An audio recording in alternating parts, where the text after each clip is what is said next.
Never Planned on You, a novel by Lindsay Hameroff, narrated by Mia Hutchinson-Shaw. Prologue. 8 years ago. Moment of truth. Someone's life is about to change. I peer over the edge of my playing card, narrowing my eyes as I stare down each of my competitors. Across the table, my flatmate Morgan groans. "Give it a rest, Ali. We're playing kings, not hustling for a ticket aboard the Titanic." I shrug, then tip my chin toward Morgan's boyfriend, Theo. He's got the sickly green pallor of a man who's just realized this ship may sink, and there definitely aren't enough lifeboats. "You all right there, Theo?" Theo opens his mouth to reply, then snaps it shut, clutching a fist over his lips. Our favorite pub is busier than usual tonight, the buzz of voices and clinking glasses undoubtedly muffling a whimper behind his hand. He swallows, then nods wordlessly. "Okay, then. Alfie, start us off."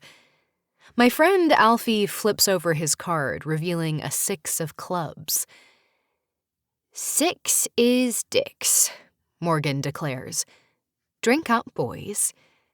Alfie and Theo raise their glasses, but before he can take a sip, Theo bolts in the direction of the bathroom. I shake my head as I take another sip of beer.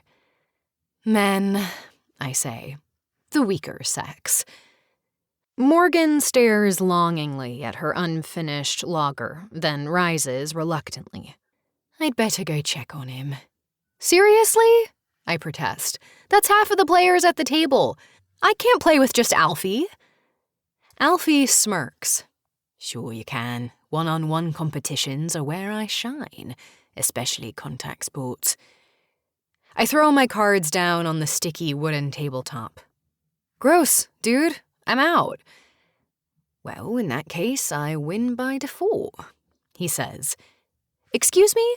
How on earth do you figure?" His grin widens. "I paid for the pints."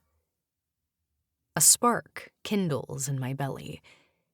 It feels a lot like the time my older sister, Sarah, told me I was too young to watch The Ring with her and her friends.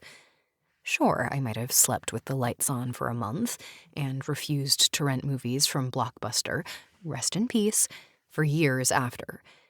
And maybe I still occasionally get freaked out when I spot preteens with long black hair and pale skin. But I didn't back down then, and I'm sure as hell not about to back down now. I shove back my shoulders and lift my chin. Over my dead body. The game isn't over until it's over. And we still have a few cards left. Let's find another player so we can end this properly. Alfie cracks his knuckles. "Fair enough," he concedes, and I can't help but grin at the way he pronounces the word fair. I've spent the past 3 months in London for my semester abroad, but I'm still not over how pleasing certain vowels sound with a British accent. "My flatmate Graham is over at the bar, probably nursing some grumpy old man drink befitting his grumpy old man nature. I'll see if he'll rally." "Your flatmate?" I raise an eyebrow. We've hung out almost every night this semester, and I still haven't met this alleged flatmate. I was starting to think he was imaginary. Alfie shakes his head. "Wanker hardly ever comes out.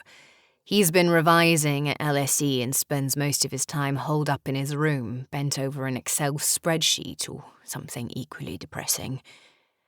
With a groan, Alfie shoves out his chair and heads over to the bar. He taps the shoulder of a sandy-haired man who's sitting alone, nursing a tumbler of dark liquor. Alfie whispers something in his ear, and the guy glances over his shoulder at me. A wrinkle forms between his brows as he meets my eyes. Then he shakes his head and swivels back around. A hot flash of indignation spikes through me. Seriously? Who does this guy think he is? I'm about to go over there and give him a piece of my mind, but Alfie claps a hand down on his friend's shoulder and forcefully guides him toward the table. A moment later, they're both standing in front of me. "Got our replacement player," Alfie announces. "Ali, this is Graham." My eyes flit over the other man, who I am now fully prepared to despise. And, oh. Graham is taller and leaner than Alfie, with a mop of golden hair that contrasts with Alfie's dark curls. There's a sprinkle of freckles across the bridge of his nose. Above it, bright blue eyes regard me curiously behind a pair of tortoiseshell glasses. He pushes them up with his index finger, an expression of annoyance painted across his face. Also of note, he's wearing a cardigan. In a bar. Alfie was right. This guy is definitely giving off "these neighborhood kids keep stomping on my hydrangeas" vibes, but in, like, the hottest way possible. I clear my throat. Right, we're playing Kings.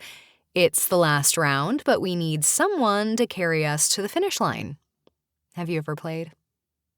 Graham blinks, as if trying to comprehend the concept of recreational drinking. "Party games aren't really my thing," he says after a moment. When I roll my eyes, he quickly adds, "But I'm a fast learner." He slides into Theo's vacated seat while I explain the rules. Theo was up next, so you can take his turn, I say. Graham nods and flips over the card that was lying face down in front of him. 8 is for mates? He asks tentatively. His accent is more subtle than Alfie's, just a hint of the British influence bringing a lyrical quality to his voice. I wish this fact made me swoon any less. When Alfie nods, Graham flicks his gaze toward me, and something sparks to life behind his eyes.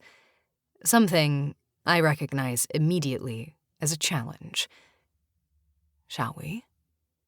We stare over the edges of our drinks, eyes locked like we're two real housewives forced to endure the reunion episode after months of shit-talking each other in our confessionals.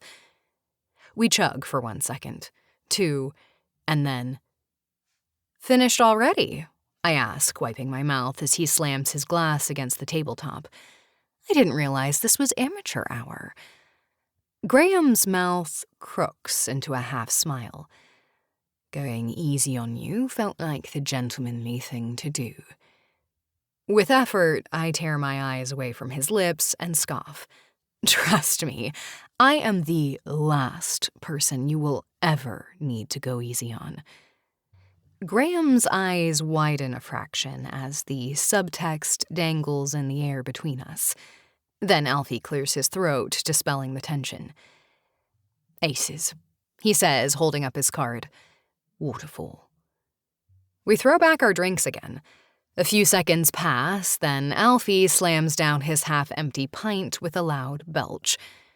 Graham and I keep going until both our glasses are drained, then set them down in perfect synchronicity.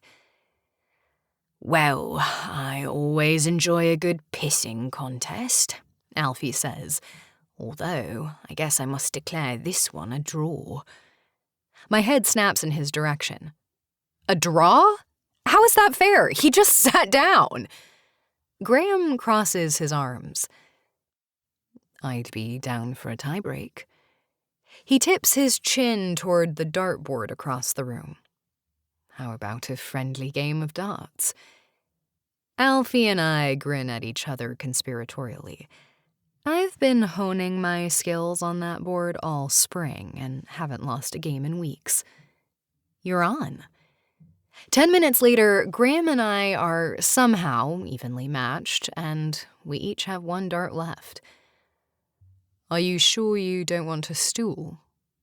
Graham appraises me with a sidelong look. "I imagine it's difficult to see the entirety of the board from your eye level."